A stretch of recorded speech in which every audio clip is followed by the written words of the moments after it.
Welcome to the deep dive.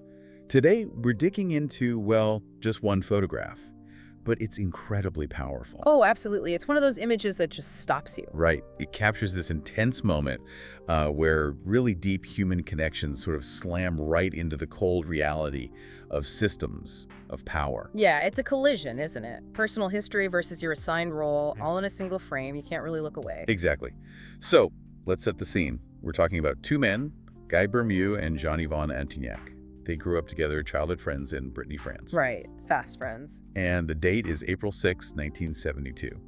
Guy, he's a factory worker out there protesting, fighting for better conditions, you know. And Jean-Yvon, he's there too, but on the other side. He's with the riot police, the CRS-13 specifically. Deployed to handle the protest. Yeah. His friend's protest. Guy's own words about it are, well, they're electric.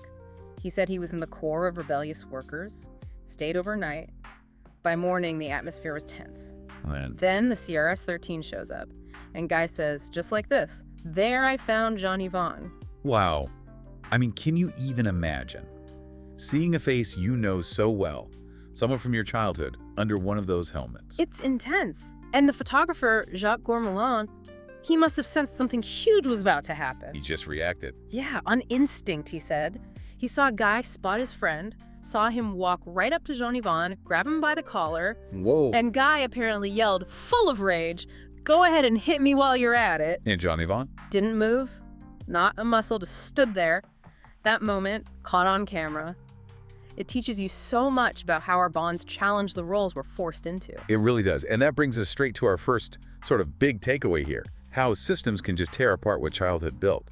These two guys, Guy and Jean-Yvon, they shared everything growing up. Games, jokes, classrooms. A whole history. But then 1972 happens, and boom, labor versus state, protester versus police. That photo, it's not just about them. It shows that fracturing, how institutions, how roles can just override shared history. It's like the state doesn't care who you played with as a kid. It just gives you a job to do. It's a stark reminder. Yeah.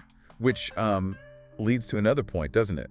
That just recognizing someone, even that intensely, it doesn't mean things get fixed. Doesn't mean reconciliation. No, not at all. Well, Guy sees Jean-Yvon, he reacts with fury, demands something. But Jean-Yvon, he's still motionless. he doesn't hit back. Exactly. It's a refusal, right? Maybe refusing to strike, but maybe also refusing to just forget who Guy is, despite the uniform. It shows that even under all that gear, your past can, well, it can find you. Your history recognizes you. Like, you can wear the helmet, but you can't erase who you are underneath. Pretty much.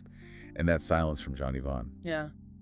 There's something deeper there too, isn't there? This idea of identity versus integrity. What do you think's going on inside him in that frozen moment? Well, it could be grief, couldn't it?